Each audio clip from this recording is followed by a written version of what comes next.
What's up, YouTube? It's a Biblical Truther. I don't typically make these sorts of videos, but because Jason of Archaix has started attacking truther channels all of a sudden in their research, I have decided to make this video. And what's funny about this is one of these clips I'm going to play for you. I recorded this months ago, and I've been just holding it in my gallery in my phone forever, and then for whatever reason my phone has been running out of space, even though I got 128 gigabytes of storage on my phone. But there's a lot of people who have been asking Google these questions about why this is happening on their phones, and now that those questions are blocked, they're no longer able to be commented or replied to, which is kind of funny. So I have a feeling that was because people are doing just what I'm doing, making videos on their phones, so they are running people out of storage. But having said that, the reason I brought it up was because I had to go through and erase a bunch of my old videos, which I don't like doing until I have them backed up on my hard drive at home. But this particular clip, and I'll tell you when I go to play it, that I was clearing them out, and I got to it, and I was like, nah, I need to hang on to that. And then I was just telling myself, no, I ain't never gonna make a video about this guy. And this is kind of a, could have been a Floridian slip, but I'll let you be the judge of that. So I want to start by saying I don't know the guy, but I know he's gotten real bold in his spiritual advice, and all of a sudden attacking truthers who probably has denied him, a podcast with him, because he came on the scene so fast and has grown so fast. And I have a very good feeling, and I'll explain at the end of this video, that this is an 1899 Psyop. And I'll tell you a little more about what I mean by that here in a minute. But I have some other things I want to show you about this guy, man. He speaks with a forked tongue. It just depends on who the audience is at the time and how many questions he's getting about a certain subject, whether or not he's going to change what he's already been saying. But let me show you this one right here. I'm a Christian, sir. I'm pure and virtuous and wholesome and innocent. How can you say anything about me? Sir, you need to be born again. I am born again. Now, did you just say that you were Lucifer? I am Lucifer. Okay, define Lucifer for me. Pure, virtuous, wholesome, innocent individual that's out to help people. Lucifer is? Yeah. Say that again. Lucifer is a pure, holy... Virtuous. Virtuous. Now, is he the Lucifer that God created? That's the same one. Oh, man, this is great. I'm going to put this on the internet. Oh, Amen. God bless you, Amen. brother. Because that's exactly what the Shriners and Masons teach, is that Lucifer is light. No. And you're What about those confirming hospitals? You know what, sir? Jesus said, many will say to me on that day, Lord, Lord, we did not do these good deeds in your name? And you'll say, away from me, you workers of iniquity, I never knew you. Jesus said it? In Matthew chapter 5. Mercy. No. That's hard to believe. So you're a Christian and you don't know that. Actually, No, I really am. you are. Because I'm pure and virtuous. You're pure and virtuous, okay. Yeah. Mm-hmm. In other words, you're perfect without Jesus, right? No. Okay, tell me about Jesus. Who is Jesus? Well, he's my leader. Is he the Son of God? Yes, he is. Is he the only worshipful master? Yes. Have you ever been called worshipful master? No, because I've just been too busy. I've been working. Working. Been working to help people. What like kind you. of work? Okay. Get out of here. See, this is what a Mason confesses, is that Lucifer is light. So everyone's pretty much seen that video, and I've made reference in the past that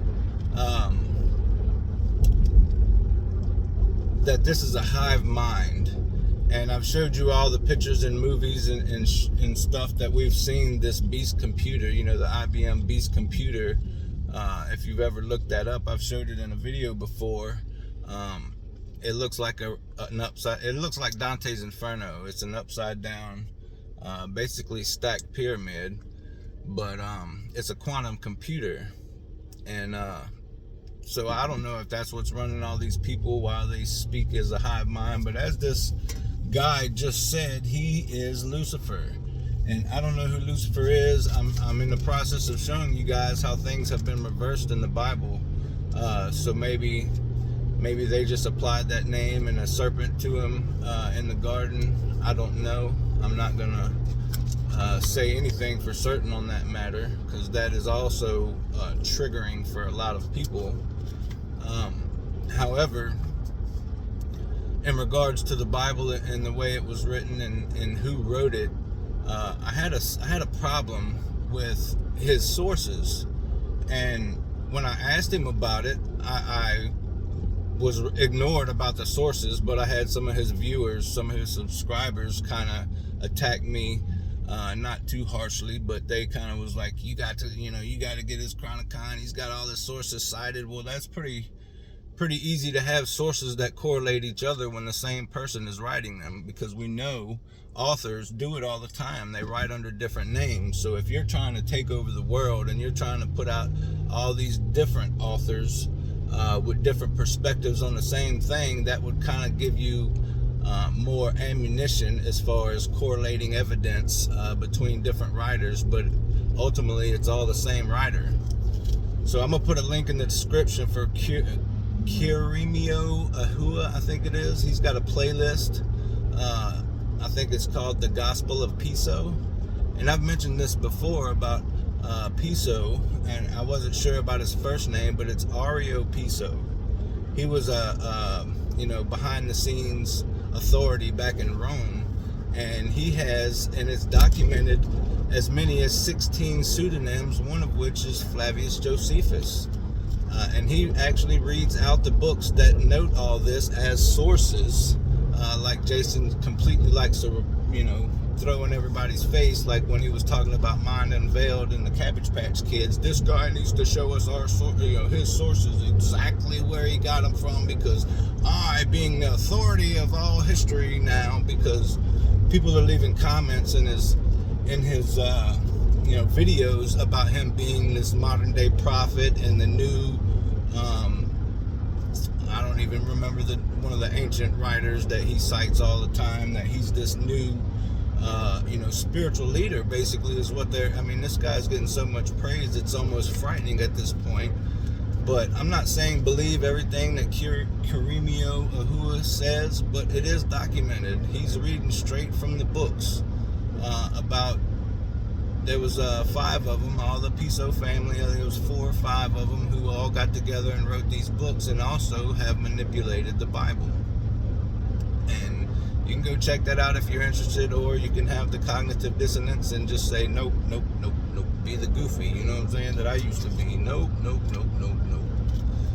But let me play this video right quick so I can show you what I mean by Floridian slip. Lucifer, the whole concept behind Lucifer was that he was the light bearer, and that he had a responsibility in ancient times, and he took on more power than he was supposed to, and basically challenged the architect of the construct being this reality that we find ourselves in. Now, the story of Lucifer as reinterpreted through simulation theory, I can tell you about. But as far as Lucifer in the ancient traditions and ancient worlds, to me, it's just a bunch of frames of reference trying to describe a story that they had heard from even older times that were technological. So if I was to explain the Lucifer mythos in simulation term theories, we are confronted with something very simple.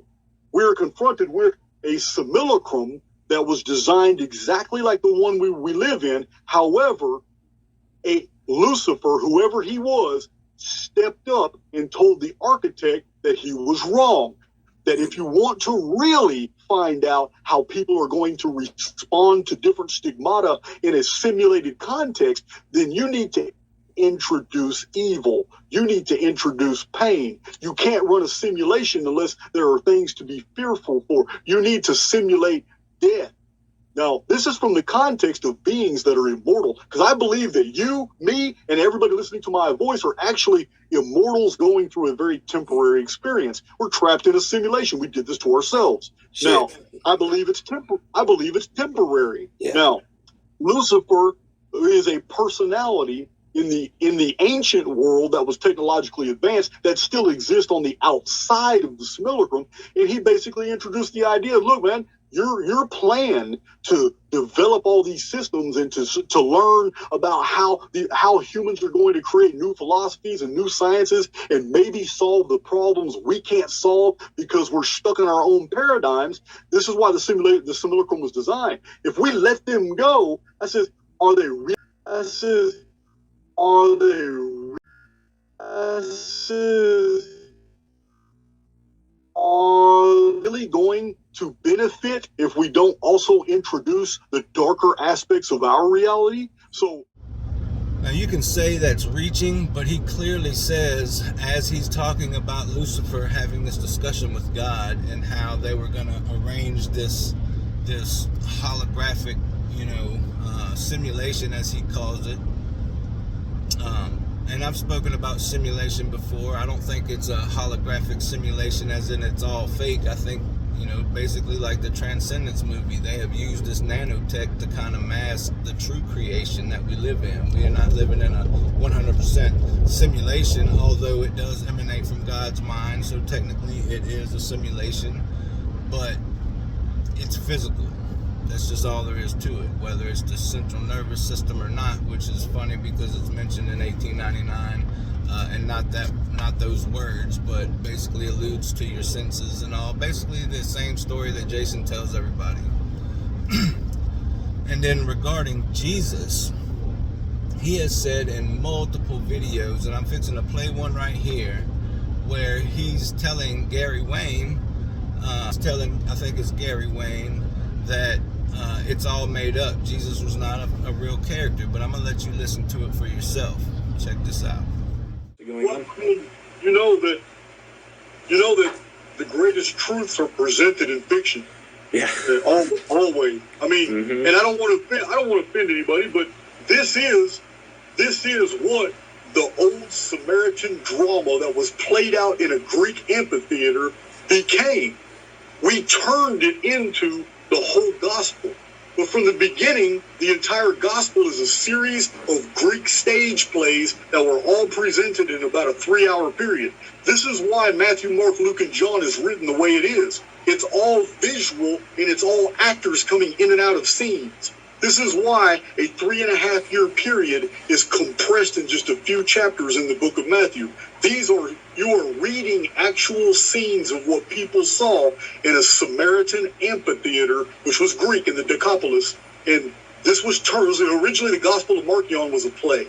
And it was a beautiful play. It was a play about the redemption of mankind. And this man spoke in parables and did all this stuff. Only as Matthew, Mark, Luke, and John did the church introduce all kinds of interpolations that would satisfy all the pagan creeds that it was trying to absorb. All the Orphic models and Delphic models, all these things that were interjected. The book of John being to assuage the egos of the Gnostics. All the elements of Matthew, Mark, Luke, and John were created by the Roman papacy to bring in all these different cultures. But the original Q document, the original of the scholars, the original template was a Samaritan play. And it was done in a Greek amphitheater. And when you read the book of Matthew from that perspective, remember you're reading a play, and you'll never read the book of Matthew the same again. You'll see it. You'll see the stage plays. You'll see how everything's set up. It's all stage play. It's a Greek. You have to understand, this was the main form of entertainment for thousands of years. Amphitheaters. They had sound effects. They had guys hiding behind draperies with rocks simulating donkeys' feet. It was all stage play. And that's what this whole gospel is. This is what reality is. It is the perpetuations of fictions to create facts. Happens all the time. So are you saying that this Messiah, you all need to be saved somehow narrative was created after the fact, and originally it was literally just some sort of entertainment? Gary, if I'm going to assume that something external needs to save me, it means I'm in trouble now. Yeah. Of course. And I don't believe that. I don't believe that no more. I don't either. I absolutely believe that I am much bigger than anything that can happen to me. Yeah. So AIX's control system is to try to get you to believe that in dying, you need to fear some type of consequence. That's a perfect way to keep you in a reality tunnel, which costs it very little energy. Yeah. So if you're always conforming to a set form of protocols that society has given you, you're predictable. And a predictable human is a controllable human. Mm-hmm. But I don't believe that there's anything external for me that I need to fear. And I especially don't care about AIX telling me that I'm going to burn in hell if I don't believe in a loving God. That's a paradox. The conundrum itself is inexplicable. Yeah. A loving God is going to let me burn to death. Look, once you start thinking outside the paradigm instead of from within it, it all's so silly. It's ridiculous. If you're truly an immortal being, there is nothing. Like I tell people all the time, don't get depressed over the Archaix research. My conclusions are for the collective. They're not for you. Simple as that. I got you. I'm not. I wasn't trying to say that you were trying to say that. I was trying to say, like, from whatever narrative is fed to the people about the Messiah thing, AIX took this screenplay about a guy who did what Jesus did, and then AIX turned that into a reality for the masses, where it told them they need to listen to this guy or go burn in hell. Like, it amplified that story, basically. That screenplay. First of all, it's not so simple as it being a Greek screenplay. That screenplay developed from the life of Apollonius of Tyana, who was a miracle worker, who is in the historical record, who did some amazing things and spoke some amazing things. So it comes from a Greek screenplay, that it's all made up, that these people took these and made stories, and now it's an authority called the Bible, which I completely disagree with. But the Bible manipulation, yes, I 100% agree with that. So what is the best lie? It's lies mixed with truth. So Jason does have some truth, and some of the stuff in his chronology is verifiable, but again, the sources are questionable.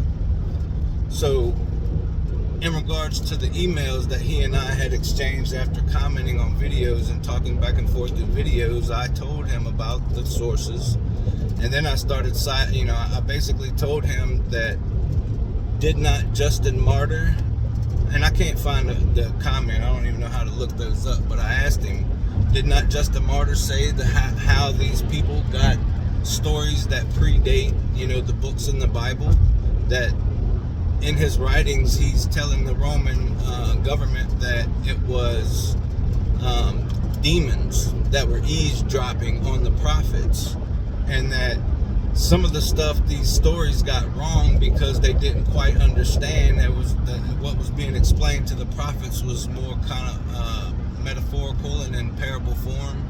So they ran back to Egypt and had these people write all these documents so that it predated, the books of the Bible. And he told me, nope, absolutely didn't say that.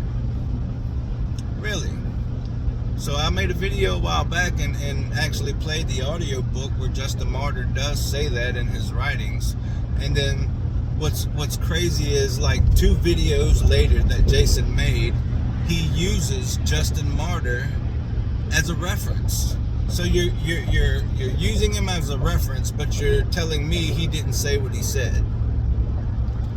So I'll show you the emails. I'm not going to read all through them, because after about 2 or 3 emails, he no longer spoke to me, because that's how Jason works. You can't ask him anything that goes against what he's trying to tell people, which is odd, because that's what cult leaders do, right?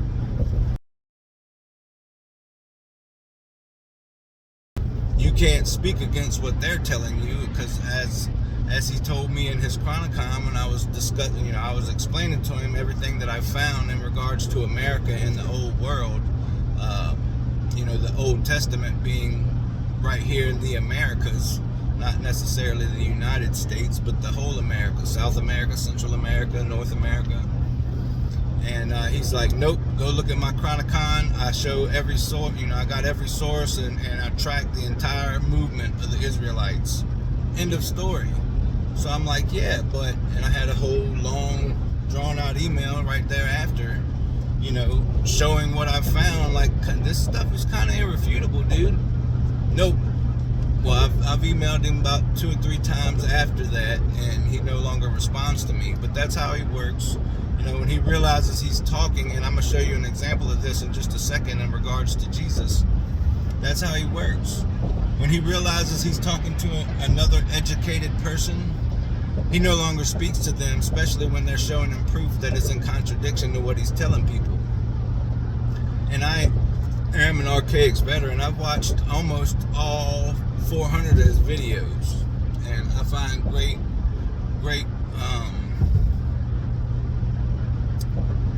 lies, big lies found within all his videos, you know. But I'm gonna demonstrate that in just a second. So I showed you the one with Gary Wayne. So now let me show you the one that he did with Raji. And Raji, if you don't know and hadn't seen that video, but if you're an Archaix veteran, you should have, you know, you should be watching all his videos, right? You will remember in that video with Raji that he then changes his story because he realizes that Raji has a very family lineage that goes back to biblical times, and that he is very educated on religiosity, if you will. So now Jason has to, you know, change his step, change his tune, and this is what he says to Raji. With any of the 4D, 5D, it's like I said, I'm strictly a chronologist, and really on my own channel, I had no intention of going in all the different directions that I've gone in, but it's been by request. I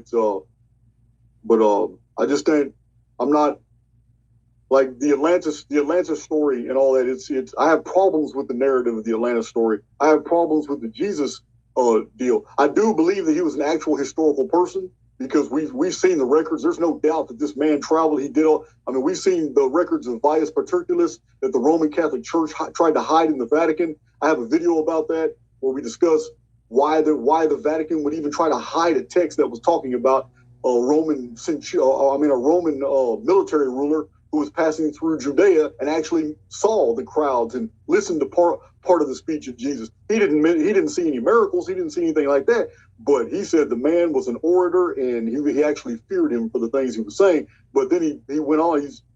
After 16 years of military service, Vius Paterculus left, and he wrote like a 375 page history of Rome. This only fills up 2 sentences in this entire book. It's very authentic.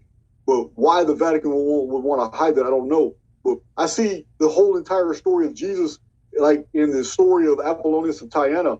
It's the man was a phenomenon. But am I still on audio? Can you guys hear me? Oh, yes, sir. And at the same time, he was born at 2 BC, right? Not 0.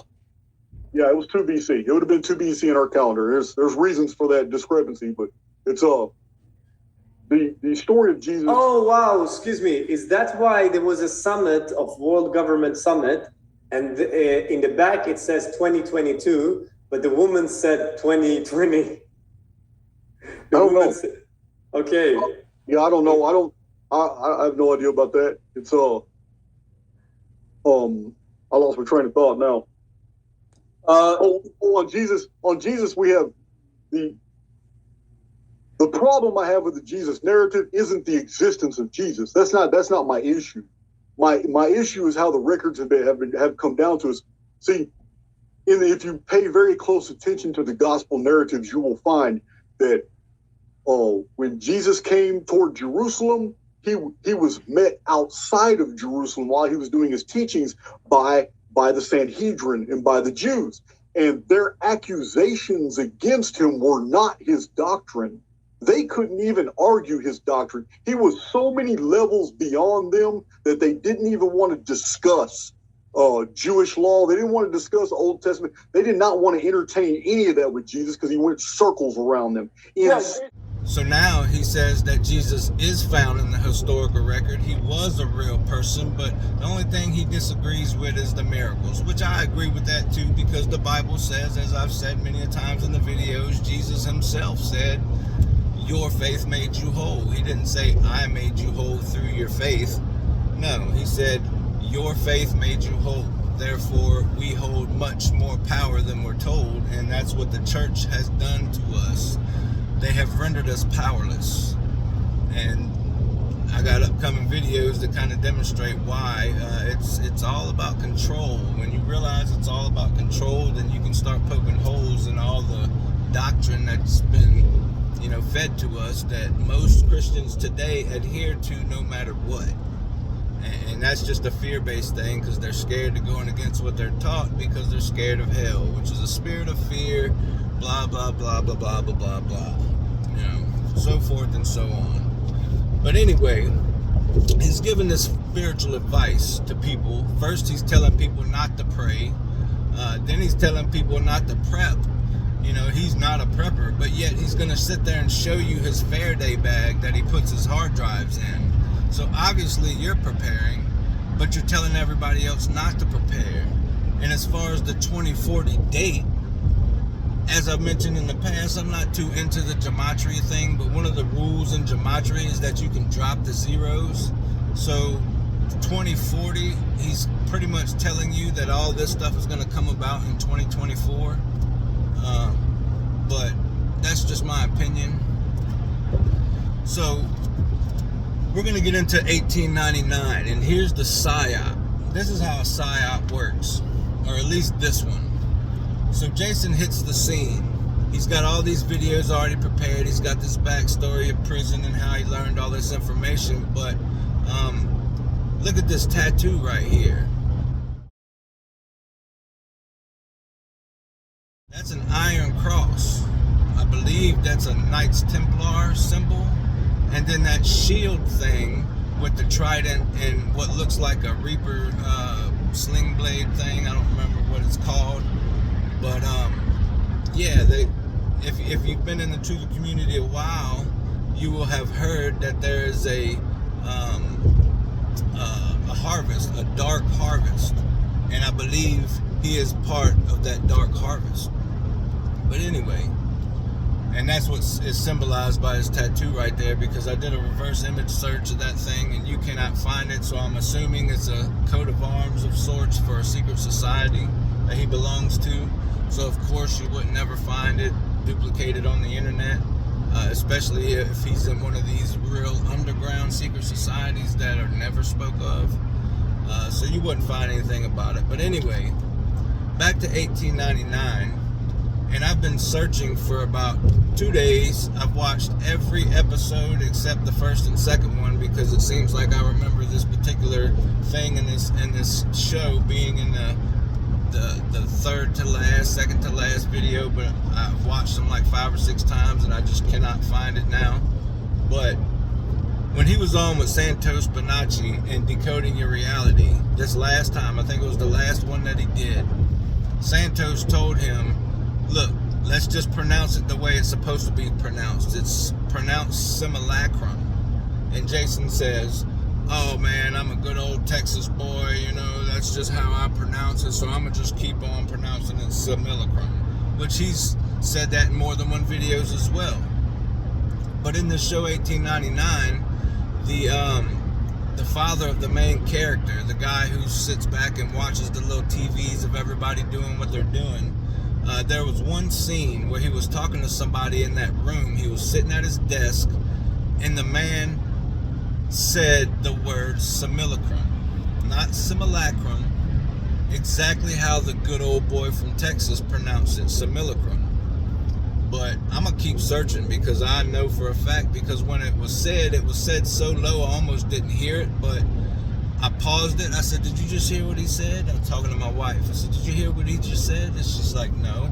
So I rewound it. I got up. I turned the volume way up, and me and her both stood by the TV and listened intently. We did it 3 different times just to make sure I heard this man pronounce that word simulacrum as simulacrum.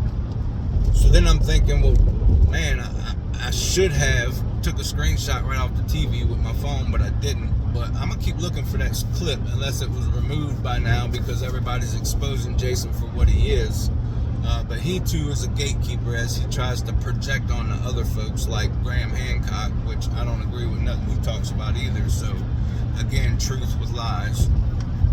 But I'm gonna find that clip if it's still there, if it hasn't been removed. But if this is a psyop, like I believe it is, they probably went back and removed that just because Jason made the mistake of saying that that's how the good old Texas boy pronounces simulacrum.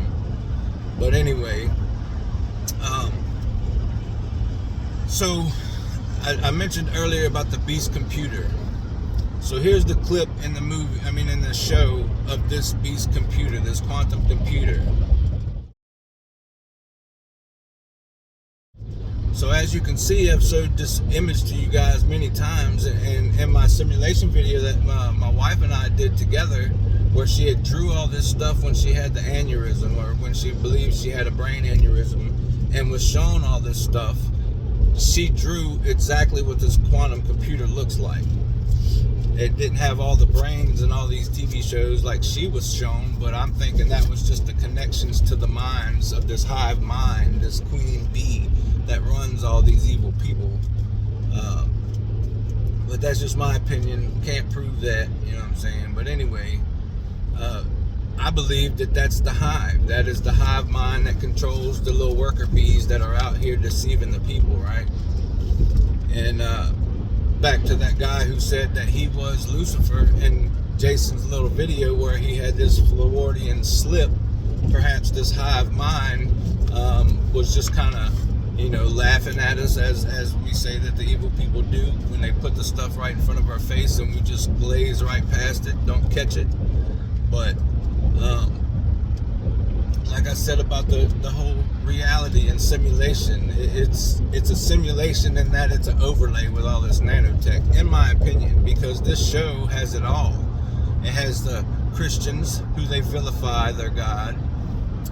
It has the black goo and the sentient stuff that's chasing these people around later in the show. It has everything. It has everything. And the fact that it's a simulated reality these people are running through in these life sims, as Jason says, just another thing. So basically Jason and his theory is pretty much this exact show.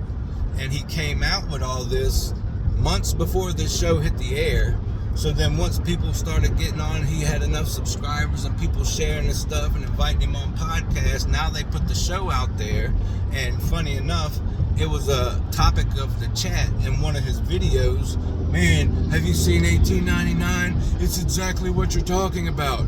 Boom. It was already put in the psyche from Jason. And then now it was backed up and concreted in a lot of the people's minds, the archaic veterans who want to attack everybody who differ their opinion or show, just as I'm doing, the hypocrisy of him in his videos. It just depends on who he's talking to and depends on what he's going to tell you, because Tartarian Truth, he's probably done some of the best work of exposing this out of anyone. But then they have this clip of I'm gonna play it for you, where they talk about Plato's cave. Check it out. She found a paper on Plato's cave allegory in my study. She was clearly too young to understand the abstract concept Plato was suggesting. Nevertheless, she read it over and over. It was this one thought that turned her world upside down. The idea that our knowledge has limits, and that we can never know if things truly are how they appear. We are in a slumber, unaware of the true nature of things. One evening she came to me and said, if it's true what Plato argues, then how do we know if anything is real? How do we know that the actual reality isn't outside the life we're living? It was a mighty big thought for a girl her age. I looked at her and asked her, isn't that what God is? The creator of our reality? She thought about it for a moment, and then she answered, but then it's the world God is living in that's real. And we are just his doll's house. And then again, who created God? Doesn't it go on endlessly? So that's pretty much the basis of Jason's belief, and I believe he's even talked about Plato's cave. But here's the thing about Plato's cave. No matter who's behind you casting the shadow, you're still in the same cave. You know what I'm saying? You're not out there flying through space, you know, with this computer program, got everybody jacked in their nervous system. No, you're sharing the same space. You're in the cave with the person who's deceiving you, right? So, in the beginning, Jason was talking as though there was no God, that it was just humans, and humans created all this, and, you know, yada yada. But the more he got comments from people who were more spiritual than he, because I don't believe he's spiritual whatsoever, yet tries to give spiritual advice, people were asking him, well, what is your belief on God then? If you're saying all this, you're implying that you don't believe in God. Well, now he pivots. I've always said that I believed in a God and a creator. No, you haven't, dude. You only said that after people was questioning you, because your first videos before you blew up past 2,000, 3,000 views, because I seen him on J Dreamers first, but once he blew up after that, then he's got to pivot to conform, but lie about what he believes to all these people who are questioning him on spiritual things, because that's one of the things that I commented on myself. Like, dude, a lot of your research backs up what I've been shown, only I haven't done it through books. I get my insight through spirit. It's spiritual insight. It's just a knowing, you know, an inside knowing, that still small voice that tells me things that are gonna happen, or watch this, you know, pay attention to this, those sort of things. But I believe there's an event that happens, I don't know, about 138 years, because he likes to use the Great Pyramid as his thing.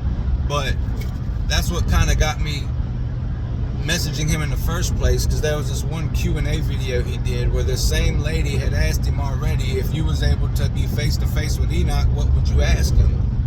And he was basically saying, you know, how to operate the pyramid.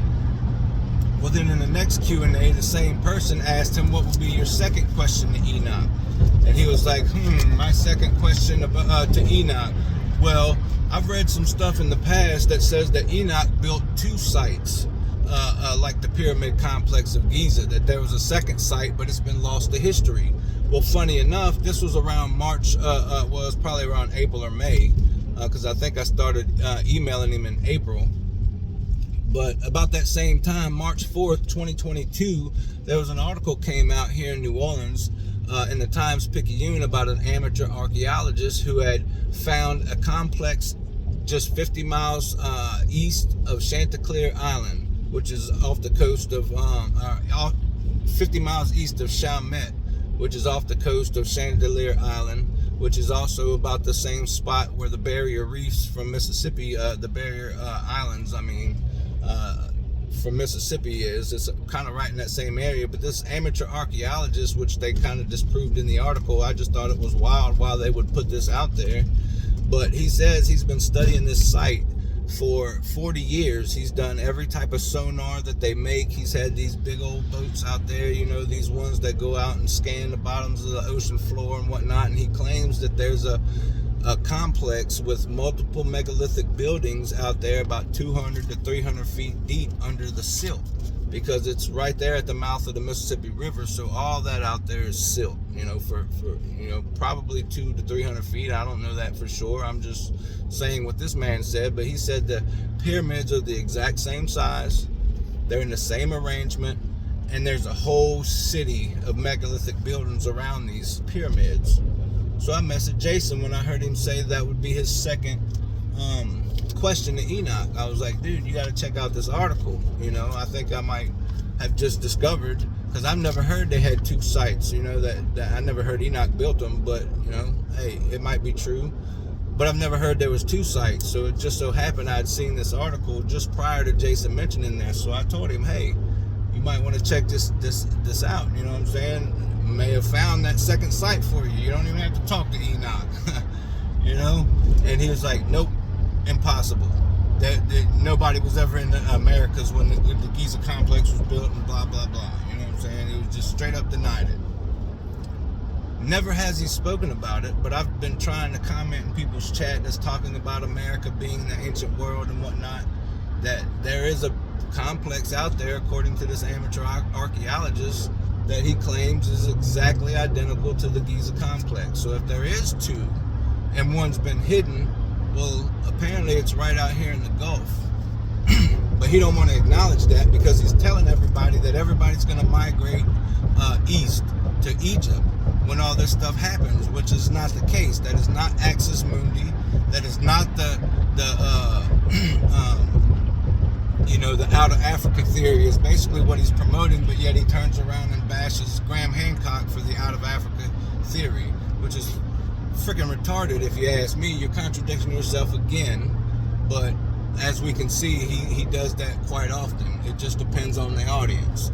And when he gets on these podcasts is when you really catch him in his lies, because he realizes he's talking to educated people too, that he ain't the only one, because he's got it in his mind that he's been studied in all these books in prison, which I think he's probably in a prison, like an underground complex made to study all this stuff just for this reason, so they can head all this off at the pass. He's got so much knowledge and chronology that everybody's going to believe that, rather than Axis Mundi being right here at the Mississippi River, or the Gulf Coast, as Old World Florida talks about being the Garden of Eden, that I speculated long ago, everybody's not going out to Egypt. I'm sorry, there's not going to be a mass exodus over there. It's going to be a mass exodus right here, which is why he's telling you in 2046 the Nemesis object's going to destroy America. But I've already shared the Hopi prophecies, and who was it? Not Baba Vanga, the one that Jay Dreamers plays on this show. I played it a while back. He's got a whole little intermission thing with her prophecies, where it basically talks about the East, and I think Nostradamus even says it too, that the destruction is going to be in the East, not the West. So some of this stuff you have to look up for yourself, because he just throws it out there, and so much information, banking on he's just dazzling you and you're not going to remember everything, which you can't. He just rambles off so much stuff and you're just frazzled after that. But then he's going to send you his Chronicon. I'm not making much money on it, but I'm buying up all my neighbor's property for my compound, right? So just be careful, man. The dude's got a lot of truth, but it's mixed with lies. And you can, if you're an Archaix veteran, a true Archaix veteran, then you will have already noticed that he's a liar. He's so wishy-washy. He contradicts himself on a regular basis, even with his story of how he ended up in jail. The name of the guy who was in the car who supposedly did the crime, his name changes twice in the same story, in the same video. It goes from Jesse to John, I think was the two names, and then back to Jesse. I think if something so profound that put me in jail for 26 years, I would never forget that guy's name. But he seemed to forget his name. Oh, what an accident by all you supporters of Jason who are still going to deny what I'm showing you here. But hey, man, I'm praying for you guys, man. Don't let this dude get you so far away from God, so far away from true spirituality, because he's talking about how we're immortal beings. We're immortal beings, but yet we're having this simulation and we're flying through space in a spaceship, and one day we're going to wake up in that spaceship, take our VR headsets off, and it's all because we don't want to die. We're running these simulations to see how we can survive this event that's coming on the outside of this construct, which is another word used in 1899 repeatedly, is construct. Like all his terminology is in this show. But just to prove it to you, if you haven't watched the show, here's the clip from the end.